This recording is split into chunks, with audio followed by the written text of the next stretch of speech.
د نن ورځې تازه او مهم خبر. طالبانو ویلي د داعش ډلې بهرنۍ اړیکو مالي مسؤل یې نیولی دی.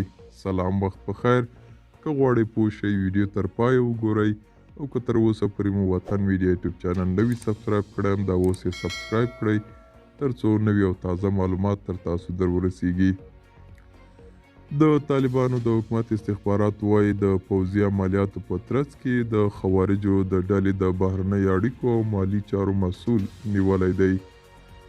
طالبانو د خوارجو اصطلاح د اسلامي دولت ډلې یا داعش د غړو لپاره کاروي.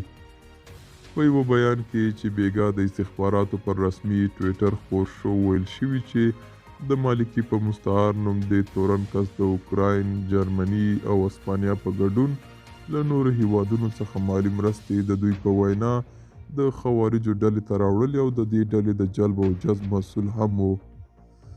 طالبانو د دوحې په تړون کې له متحدو ایالاتونو او نړیوالې ټولنې سره موافقه کړې وه چې د تروریستي ډلو فعالیت ته به اجازه نه ورکوي، خو له تیر یوه کال راهیسې د دوی حکومت له دې تورونو سره مخامخ دی چې د القاعده شبکې په ګډون یې تروریستانو ته په افغانستان کې ځای ورکړی دی.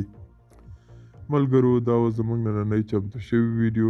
که تاسو کوم نظر یا پوښتنه لرئ موږ سره په کمنټ کې شریک کړئ. تر بلې ویډیو مو په لوی الله سپارم.